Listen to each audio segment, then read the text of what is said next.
Let's talk goaltending for a bit. I'm going to get into some statistical stuff with forwards, defensemen, and stuff too, but goaltenders are always interesting because we all admit, and we all agree, you have to have the goaltending if you're going to contend. Now, I've got low end and high end here, much as I did at the start of the year where I had the 5 worst and 5 best. I'm getting a little more into the stats now because we're further into the year. We're more than 10 games in. We're now, about a third of the way through the year. We're close to that anyways. And when you look at the best and the worst, in terms of just sheer numbers, these are qualified goaltenders, meaning they've played enough minutes to qualify for league leaders and on leaderboards. Legacy has the worst save percentage at .870. The fact that Vegas still had a decent record with him in net is incredible. Johnson, .885 for Buffalo, not getting it done. Grubauer, .886 in Washington. Reimer, .889 in Florida. It's been lower than that. And Anderson, .895 in Ottawa.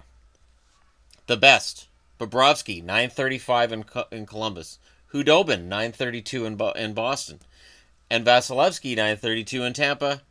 Crawford and Jones both have 930s for Chicago and San Jose. I was going to say LA for Jones.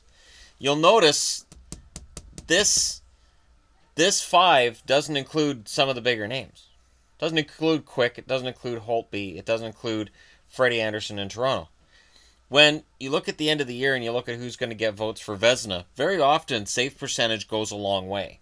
So right now, if they were voting right now on Vezina, my guess would be Bobrovsky, Vasilevsky, and Crawford would get the most votes. Those would be your top 3 goaltenders right now. Now, most shots faced. Freddie Anderson's faced 786. Second isn't even close. It's Mike Smith with 713 in Calgary. Vasilevsky's faced 696. Gibson's next was 685. Crawford with 660. So these are the guys facing the most amount of rubber. Again, you look at guys who have something in common here and here. Vasilevsky and Crawford both likely would get a lot of Vezina consideration right now. Here are the goalies that I've listed, and I'm going with the right-hand side of this column now. Goalies I've listed who are of interest, who may end up in this conversation by the end of the year. Holtby's got a .919 save percentage, which, considering Grubauer's at an .886, that means they have to rely on Holtby more. So if his save percentage stays a little bit above average, as long as their defense is holding their shots against down, as long as he doesn't end up on this chart, they should be okay. Freddie Anderson, .919 on 786 shots. He's in a shooting gallery a lot of nights. I'm not going to throw shade on him at a .919. Corey Schneider has a .918. He's been higher. He'll probably go up again. Lundqvist, .914. Dubnyk's surprising to me. Devin Dubnyk at .912 is getting more into where he was in his best days in Edmonton, where he was a good starter, not a great starter. Now, if he's not a great starter for Minnesota, that's a problem because the Central Division is incredibly tough. Bishop has a .910. Jake Allen is a surprise at .907 because anytime I watch a St. Louis game, he looks good, and yet he has a .907 save percentage. So I'm not sure what to make of that, but I know that at a .907, he's not getting any consideration for a Vezina trophy. And we can all debate about how accurate save percentage is, but the guys who are voting on these awards, the media types that vote on the awards, look at the numbers. And they say, okay, this guy is the best, this guy isn't. And save percentage plays a large role. Probably larger than I would think goals against. Wins don't have anything to do with it because that's a team stat. So just raw numbers, and of course the eyeball test, are going to be what they go by quite a bit of the time. Varlamov's at .906. That's right about where he was projected to be at the start of the year. He started out really well. He can get better, much like this Murray kid. Once he gets back from injury, .906 is low for Matt Murray. If Pittsburgh misses the playoffs, a .906 for their starting goalie could be part of the reason why. Below average goaltending will hurt you, even if you're a juggernaut like the Penguins coming off of back-to-back Stanley Cups with an offense that can blow most teams out. They lost some of that offense in the offseason.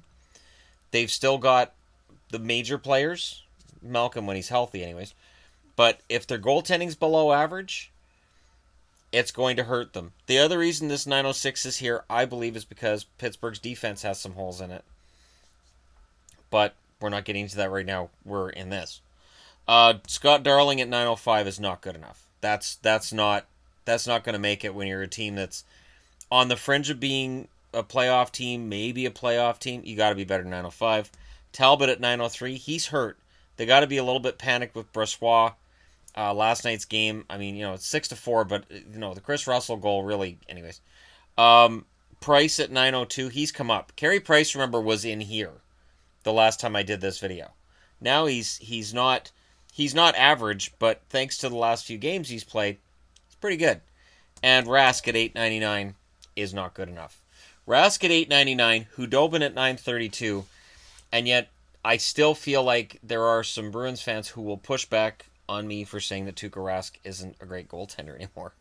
Because he's been a great goaltender for so long, and we love Tuukka so much. And it's to the point where even though he's at 899, when he makes a big save, you hear Tuukka chants all throughout any crowd. It's not just in Boston. You can hear the Tuukka chants faintly in almost any arena.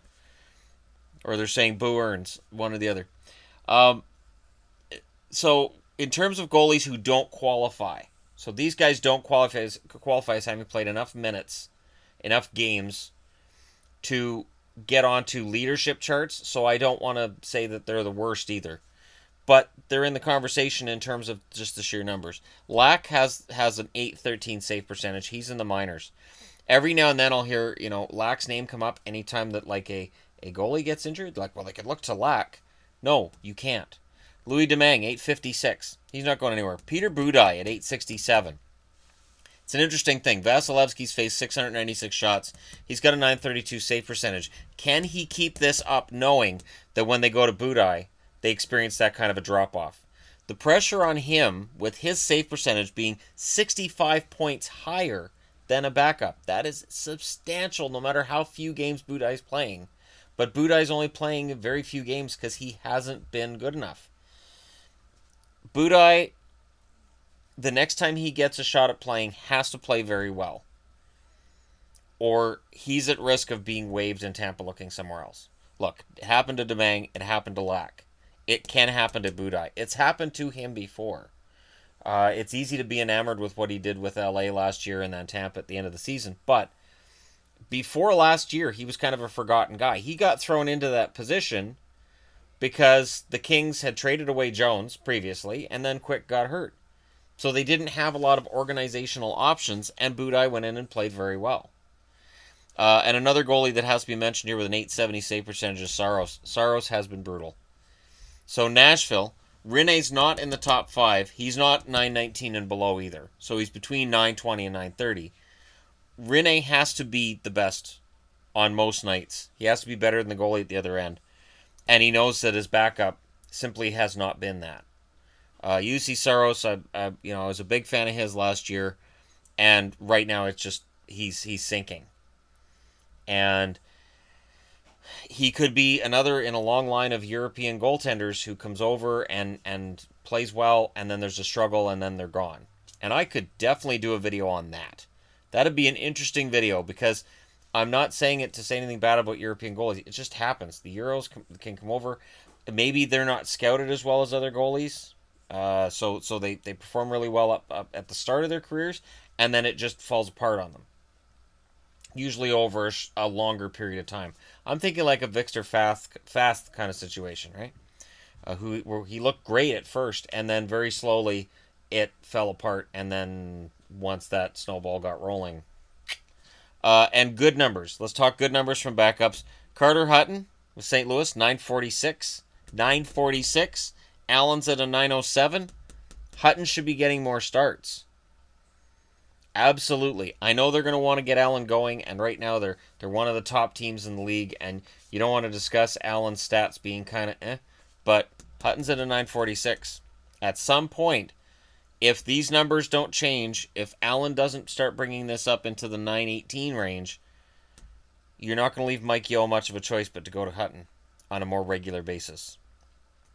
Darcy Kemper, 937. His career was over last year. Remember, I talked about it?